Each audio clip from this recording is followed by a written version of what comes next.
Shalom sahabat semua dan salam sejahtera. Marilah kita memulakan hari kita dengan menyantap firman Tuhan. Sarapan kasih yang membawa terang bagi jalan kita serta kesegaran bagi jiwa kita. Dalam Kejadian 43 ayat 14, firman Tuhan menyatakan, Allah yang Maha Kuasa kiranya membuat orang itu menaruh belas kasihan kepadamu, supaya ia membiarkan saudaramu yang lain itu beserta Benyamin kembali. Mengenai aku ini, jika terpaksa aku kehilangan anak-anakku, biarlah juga kehilangan. Sahabat semua, Kejadian 43 melanjutkan kisah kelaparan yang menimpa tanah Kanaan. Saudara-saudara Yusuf kembali ke Mesir untuk membeli makanan. Tetapi kali ini mereka membawa serta Benyamin, seperti yang diminta Yusuf pada pertemuan pertama. Yakub, ayah mereka, awalnya enggan melepaskan Benyamin karena masih diliputi trauma kehilangan Yusuf. Namun, keadaan memaksa Yakub mempercayakan anak bungsunya dan ia berkata, kalau aku harus kehilangan anak-anakku, biarlah aku kehilangan mereka. Sesampainya di Mesir, saudara-saudara Yusuf dilayan dengan penuh penghormatan. Mereka diundang makan di rumah Yusuf, meskipun mereka masih diselubungi rasa bersalah dan kebimbangan. Yusuf yang sebenarnya sedang menguji mereka, memperhatikan sikap dan hati mereka. Khususnya bagaimana mereka memperlakukan Benyamin. Ingatlah, Allah mengajar kita melepaskan keterikatan dan belajar untuk percaya. Yakub terpaksa melepaskan Benyamin, anak yang sangat dikasihinya. Ini bukan hal yang mudah, tetapi akhirnya ia berserah kepada Allah.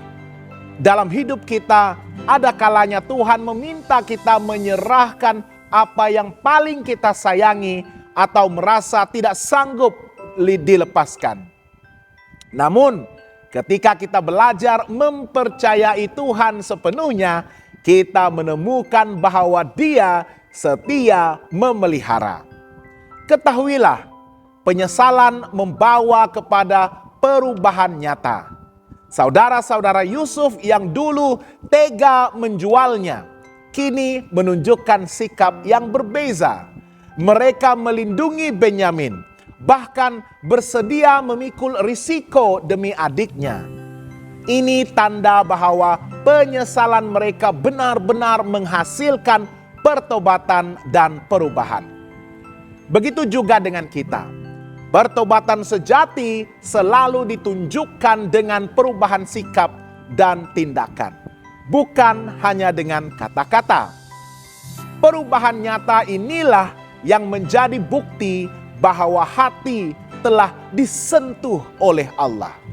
Penyesalan tanpa perubahan hanyalah rasa bersalah yang sementara, tetapi penyesalan yang sejati akan menghasilkan buah yang kekal, yaitu hidup yang diubahkan. Dalam perjalanan iman, kita dipanggil untuk membuktikan pertobatan melalui kasih, kejujuran, kerendahan hati, dan kesetiaan kepada Tuhan. Dunia mungkin mudah meragukan kata-kata kita, tetapi sukar menolak kesaksian hidup yang benar-benar diubahkan. Ketika kita hidup dalam pertobatan sejati, kita bukan sahaja mengalami pemulihan pribadi, tetapi juga dapat menjadi berkat dan saksi yang membawa orang lain lebih dekat kepada Kristus. Allah bekerja melalui kasih dan ujian.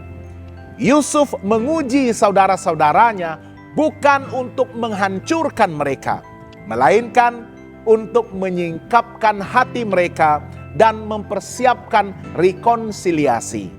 Demikian pula ujian dalam hidup kita seringkali adalah proses Allah untuk menyucikan, menguatkan, dan mendekatkan kita kepadanya.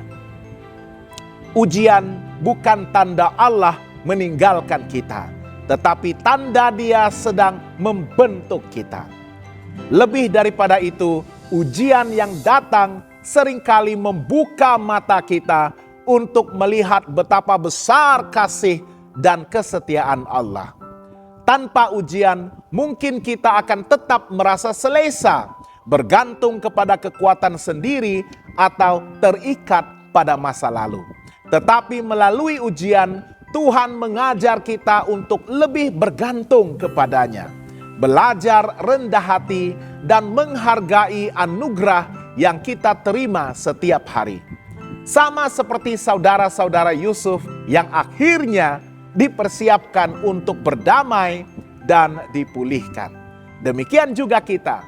Ujian yang Allah izinkan hadir bukanlah untuk menjatuhkan, melainkan untuk membawa kita kepada pengampunan, kepada pemulihan dan berkat yang lebih besar daripada yang dapat kita bayangkan. Apakah aplikasi rohani dalam hidup kita?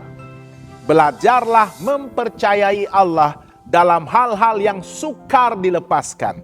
Serahkan keluarga, masa depan, dan keinginan kita ke dalam tangannya. Buktikan pertobatan dengan perubahan nyata.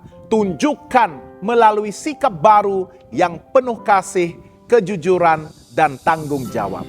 Lihatlah ujian itu sebagai proses pemurnian. Jangan cepat putus asa, tetapi tanyakan, apakah yang Tuhan ingin ajarkan melalui situasi ini? Hiduplah dalam kasih yang nyata. Seperti Yusuf menguji demi kasih, kita pun dipanggil untuk membangun, bukan merobohkan, dalam hubungan dengan orang lain. Sahabat yang dikasihi Tuhan, Kejadian 43 mengajarkan bahwa Allah setia bekerja di sebalik kesukaran hidup untuk membentuk hati kita. Yakub belajar menyerahkan yang paling berharga kepada Tuhan. Saudara-saudara Yusuf belajar menunjukkan pertobatan melalui perubahan yang nyata. Dan Yusuf sendiri belajar menyalurkan kasih melalui ujian yang penuh hikmat. Dalam setiap ujian, marilah kita melihat tangan Allah yang setia, mendidik kita untuk menjadi semakin serupa dengan Kristus, setia, penuh kasih, dan siap dipakai sebagai saluran berkat bagi orang lain. Jangan lupa untuk melayari dan subscribe saluran YouTube kami di youtube.com/@hopetv Malay. Tuhan memberkati dan selamat bersarapan.